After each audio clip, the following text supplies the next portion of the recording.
अस्सलाम वालेकुम वरहमतुल्लाहि वबरकातुहू।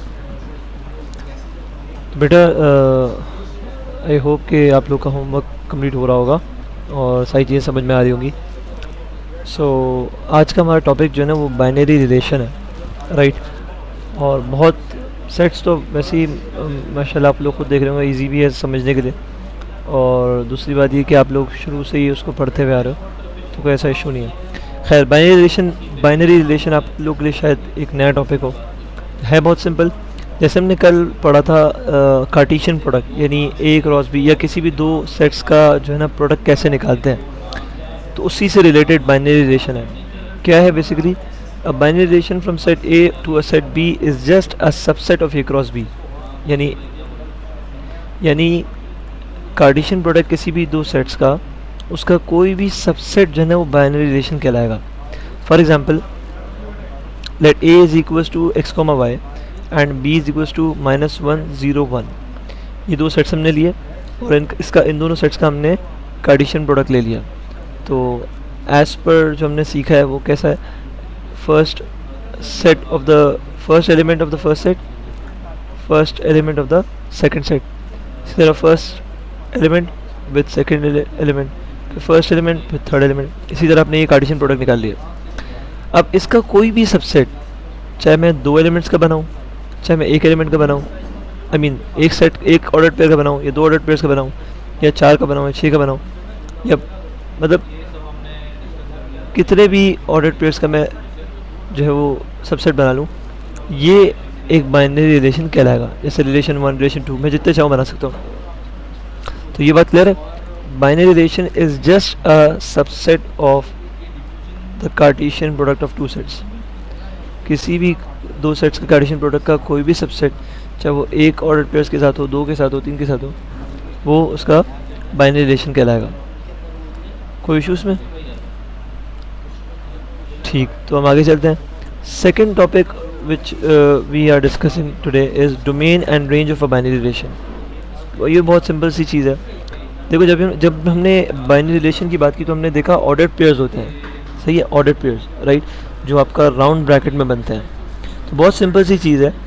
तो ऑर्डर पेयर्स में आपको पता है कि हर ऑर्डर पेयर में दो एलिमेंट्स होते हैं। तो जितने भी किसी भी रिलेशन के जो ऑर्डर पेयर्स के जो पहले एलिमेंट्स हैं, लाइक इधर हमारे पास x है और y है, तो this is called as domain of that relation. और किसी भी रिलेशन के ऑर्डर पेयर्स के जो सेकंड एलिमेंट्स है, जैसे इधर 1 2 है, ये रेंज कहलाता है। हम डेफिनेशन पढ़ लेते हैं। The set of the first elements of all order pairs in a relation are from a set A to a set B is called the domain of the relation R. First elements of all ordered pairs in relation R.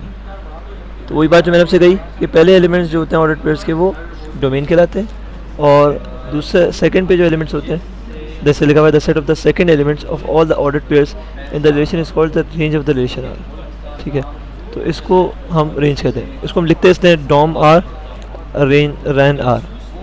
ठीक है, clear है बात? चलो, इसके बाद हमारा जो third topic है वो है फंक्शंस।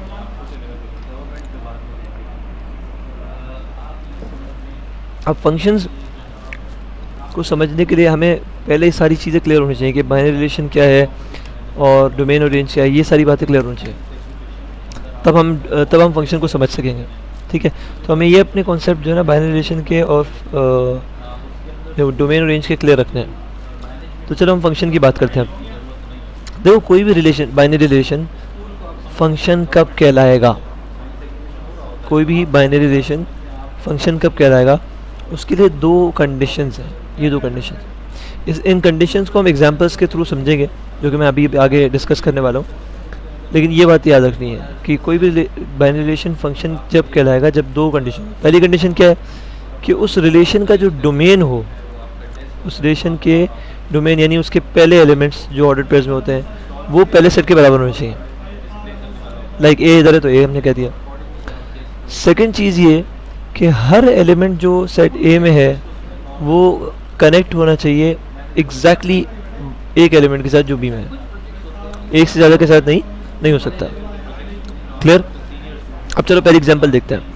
यहाँ पहली एग्जाम्पल आपके पास है, एक सेट ए है जिसके अंदर 3 एलिमेंट्स एक्स वाई जेड, एक सेट बी है जिसके अंदर 3 एलिमेंट्स हैं वो। अच्छा भाई, so we were discussing the example, first example of functions. जैसे मैंने कहा कि पहले सेट के अंदर आपके पास 3 एलिमेंट्स हैं एक्स वाई जेड, और दूसरे सेट के अंदर आपके 3 एलिमेंट्स हैं 1 3 5।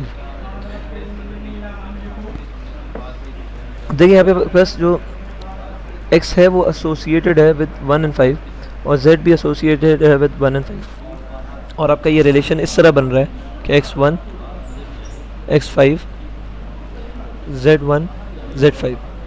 अब हम सबसे पहले इसकी पहली कंडीशन देखते हैं फंक्शन की कि ये फुलफिल कर रहा है नहीं। Domain of relation should be equal to a। अब इधर डोमेन देखिए आपके पास x है और z है, y नहीं है, तो पहली कंडीशन ही यहाँ फुलफिल्ड नहीं है। Domain of the binary relation should be equal to a, तो हम एज इट इज़ हम कह सकते हैं बहुत इजीली कि ये रिलेशन फंक्शन नहीं है, राइट। अब आगे हम दूसरी एग्जांपल देखते हैं। अब देखिए सेकंड आपकी ये आपकी एग्जांपल है, सेम केस है आपके पास, मतलब जो सेट्स हैं वो सेम है एक्स वाई जेड 1 3 5।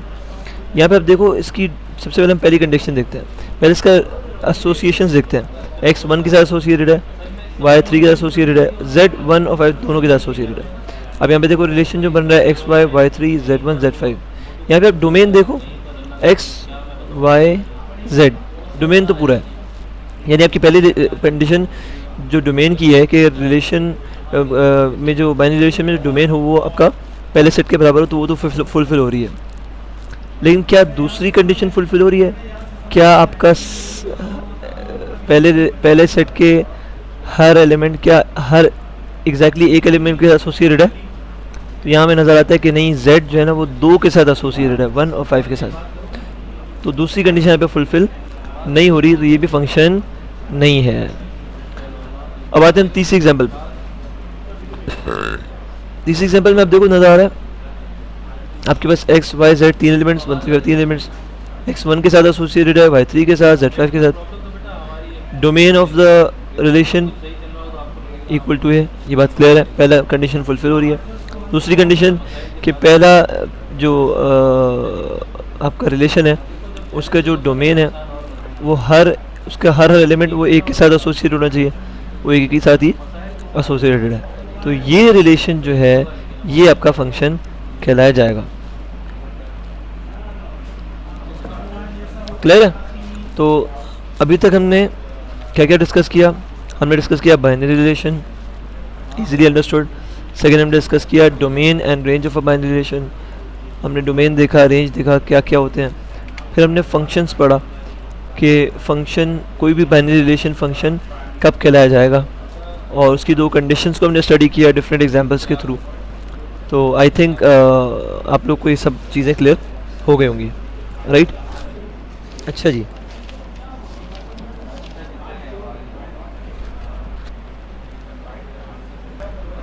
अच्छा बेटा, तो आपने जो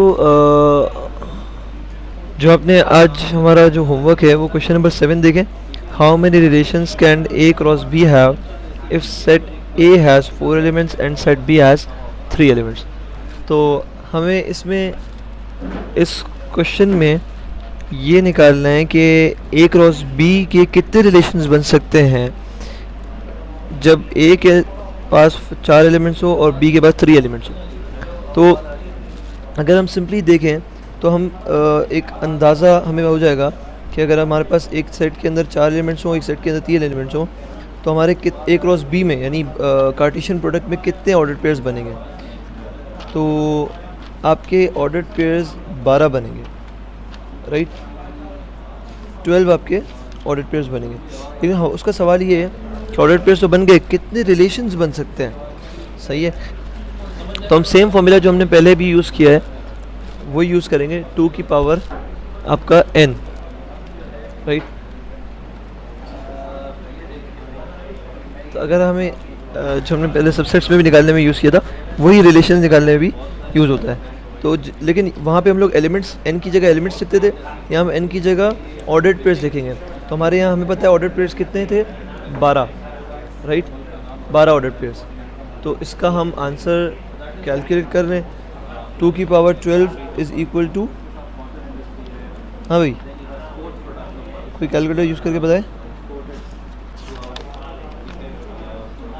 2 की पावर 12 इज इक्वल टू 4096 आपके रिलेशंस बनेंगे।